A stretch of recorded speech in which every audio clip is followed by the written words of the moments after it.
I was 13 when I first got access to a computer. My parents bought me a Macintosh in 1984 when I was 8 years old. I was in 6th grade. I learned to code in college. Freshman year, first semester, intro to computer science. I wrote a program to play tic-tac-toe. I think it was pretty humble beginnings. I think the first program I wrote asked things like, what's your favorite color?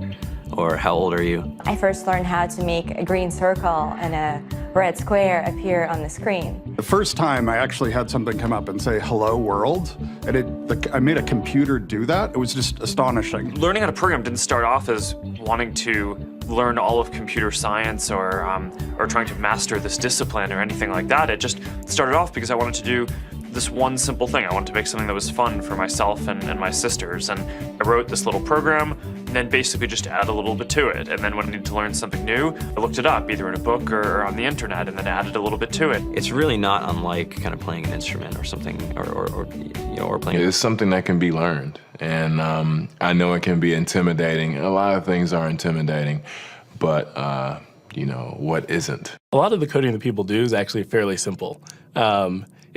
It's more about the process of breaking down problems than, sort of coming up with complicated algorithms as people traditionally think about it.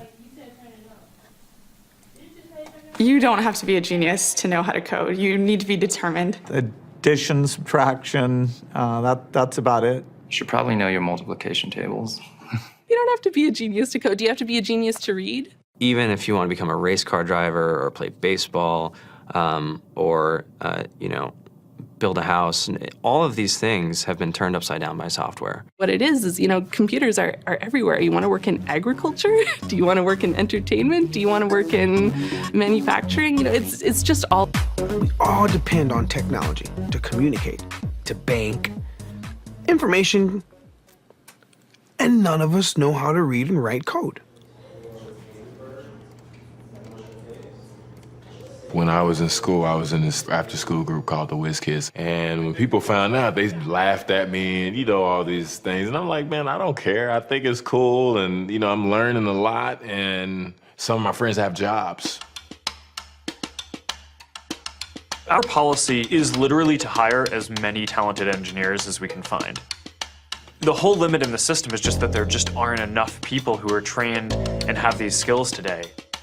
To get the very best people, we try to make the office. Whether you're trying to make a lot of money or whether you just want to change the world, computer programming is an incredibly empowering skill to learn. I think if someone had told me that software is really about humanity, that it's really about helping people by using computer technology, it would have changed my outlook a lot earlier. To be able to actually come up with an idea and then see it in your hands and then be able to press a button and have it be in millions of people's hands. I think we're the first generation in the world that's really ever had that kind of experience.